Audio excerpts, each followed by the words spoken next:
The night she said she needed a husband by tomorrow, the rain was coming down like the sky itself had run out of hope, and I remember thinking that some moments arrive so suddenly they split your life into before and after without asking permission. Her eyes were swollen from crying, her hands trembling as she clutched her coat, and the desperation in her face felt heavier than the storm outside. I did not know then that this one sentence would drag two broken pasts into a single, fragile future, or that the answer I gave would change everything we thought we knew about love, fear, and faith. Before the story carries you any further, let me pause here for a moment. If you believe in kindness, second chances, and the quiet miracles that happen when people choose compassion over comfort, please take a second to like this video, comment your thoughts, share it with someone who needs hope, and subscribe to the channel. Your support keeps stories like this alive.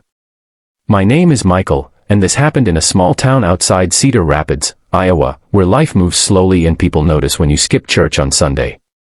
I had lived there most of my life, working as a building inspector after a decade in the army had taught me discipline but not how to sit still. I was divorced, quietly, painfully, and without drama, which somehow made it worse. My wife, Rachel, and I had tried to fix what broke between us, but grief has a way of sneaking in when you least expect it. We lost a child before birth, and after that, silence filled every room we shared until love simply suffocated. By the time the papers were signed, we were polite strangers, and I moved into a modest rental house with creaking floors and too much quiet. The woman standing in front of me that night was named Hannah. She worked part-time at the public library and sometimes babysat for families around town.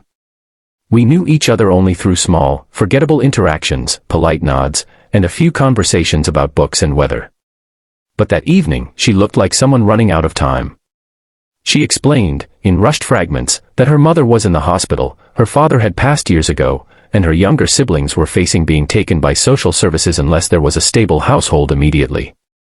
There were legal complications, guardianship requirements, and one brutal condition from a distant relative willing to help financially. Hannah needed to be married, immediately, to prove stability. She did not ask for romance or promises of forever. She asked for survival. She said she needed a husband by tomorrow.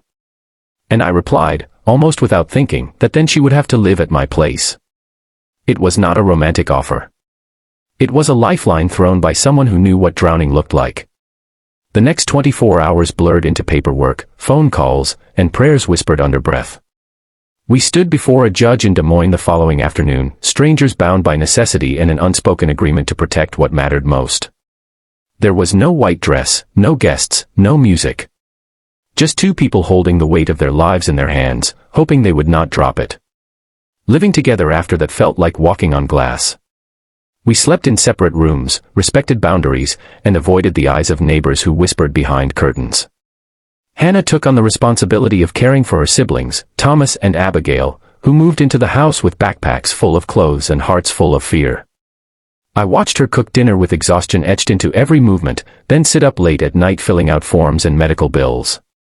She carried guilt like a second skin, convinced that she was failing everyone despite doing everything she could.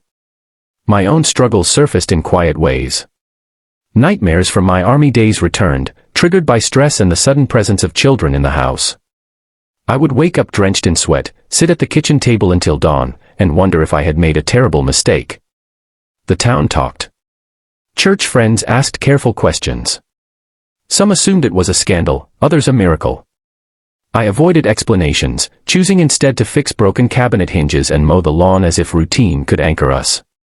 Slowly, almost imperceptibly, things began to change.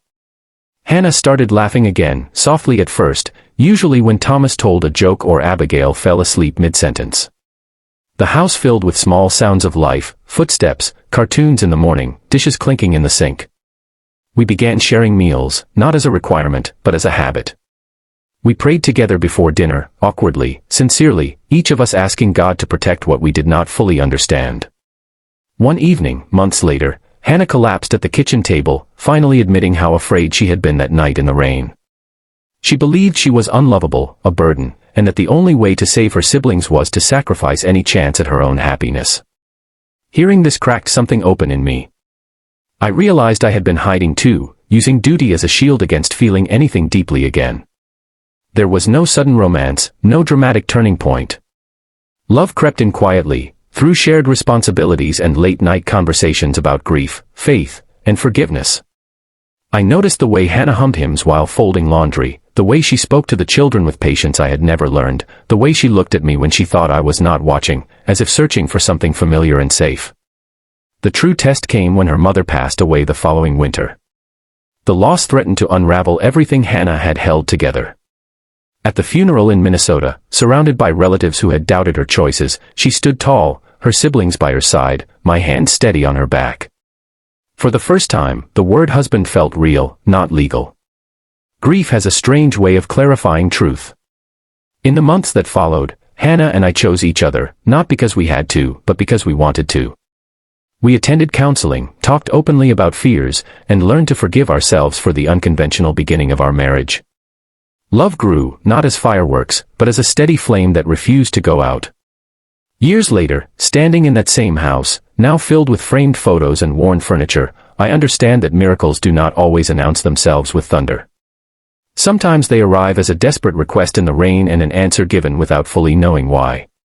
If this story has begun to stir something in you, if you believe that broken beginnings can still lead to beautiful endings, please take a moment near the end of this video to like, comment, share, and subscribe. Your engagement tells us these stories matter. And before the final moments fade, I want to ask you something special. Please comment below and tell us whether you believe love can grow from sacrifice and faith, or if you have ever experienced a second chance that changed your life. Hannah and I never planned our story, but we lived it with open hands. What started as survival became devotion. What began with fear ended in grace.